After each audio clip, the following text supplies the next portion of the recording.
बिस्मिल्लाहिर्रहमानिर्रहीम अस्सलाम वालेकुम। आज हम आपके साथ बेकरी जैसे बिस्किट घर पे बनाने की रेसिपी शेयर करेंगे। इस रेसिपी से बनने वाले बिस्किट बहुत मज़ेदार, बहुत आसान और बहुत क्रंची होते हैं। तो आइए शुरू करते हैं। सबसे पहले हम इसके लिए बनाएंगे आलमंड नगद। इसके लिए हमें चाहिए 1.5 टेबल स्पून मक्खन। मैंने यहाँ पे मेजरिंग के लिए मेजरिंग टेबल स्पून का इस्तेमाल किया है। घर में जो आम खाने के हम चम्मच यूज़ करते हैं उनका इस्तेमाल ना कीजिएगा।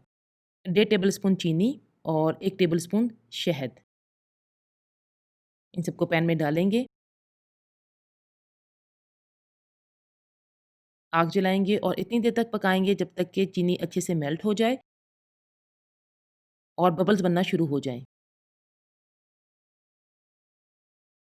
अब हम इसमें शामिल करेंगे कटे हुए बादाम। इसको बस मिक्स करेंगे, आग को बंद कर देंगे और ठंडा होने के लिए रख देंगे। बिस्किट के लिए हमें चाहिए मक्खन। आप चाहें तो मक्खन की जगह मार्जरीन का इस्तेमाल भी कर सकते हैं। मक्खन हो या मार्जरीन हो, दोनों चीज़ें रूम टेम्परेचर पे होनी चाहिए। इसको थोड़ी देर के लिए बीट करेंगे। फिर हम इसमें शामिल करेंगे पिसी हुई चीनी। थोड़ी देर के लिए बीट करेंगे। साइडों को अच्छी तरह से साफ़ करेंगे और सारा बैटर दरमियान में इकट्ठा कर लेंगे। फिर हम इसमें शामिल करेंगे एक बड़े साइज़ का अंडा। अगर आपके पास बड़े साइज़ का अंडा नहीं है तो आप 1 अंडा और 1 अंडे की सफ़ेदी इस्तेमाल कर सकते हैं। थोड़ी देर के लिए बीट करेंगे। साइडों को साफ़ करेंगे और फिर हम इसमें शामिल करेंगे वनीला पाउडर,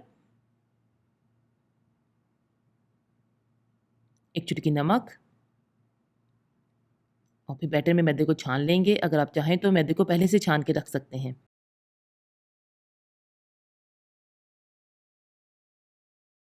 अब हम बीटर का इस्तेमाल नहीं करेंगे बल्कि स्पैचुला की मदद से सारा मैदा मिक्स करेंगे। अगर आपको हमारी रेसिपीज़ अच्छी लगती हैं तो इनको ज़रूर लाइक करें, सब्सक्राइब करें और बेल बटन को दबाना ना भूलें, क्योंकि इससे आप हमारी रेसिपी सबसे पहले देख सकते हैं। बैटर जो है वो बिल्कुल इस तरह का होना चाहिए। अगर आपका बैटर थोड़ा-सा भी सख्त है तो आप इसमें 2 टेबल स्पून दूध के शामिल कर सकते हैं।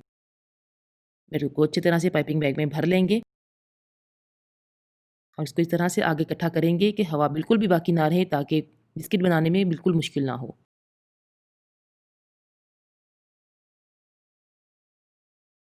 ये बैटर इतना स्मूथ होता है कि आप आराम से अपनी पसंद से कोई भी शेप बना सकते हैं।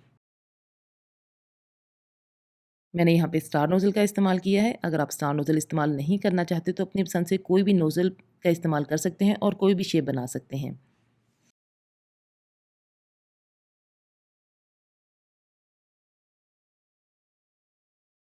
ऊपर की तीनों कुकीज़ में हम आलमंड नौगत रखेंगे। अब हम जैम वाले बिस्किट बनाएँगे। थोड़ी-सी जगह बनाएँगे और इसमें जैम को भर देंगे। हमने यहाँ पे स्ट्रॉबेरी जैम का इस्तेमाल किया है। अगर आप स्ट्रॉबेरी जैम का इस्तेमाल नहीं करना चाहते तो अपनी पसंद से कोई भी जैम इस्तेमाल कर सकते हैं। बिस्किट को 15 मिनट के लिए 150 डिग्री पर बेक करेंगे। इन बिस्किट को बनाने के बाद आप इनको 2 हफ्ते तक एयर टाइट जार में रख सकते हैं और इस्तेमाल कर सकते हैं। उम्मीद है आपको आज की रेसिपी पसंद आई होगी। अगर आपको हमारी रेसिपीज़ पसंद आती हैं तो इनको ज़रूर ट्राई करें और अपना फीडबैक हमारे साथ शेयर करना ना भूलें।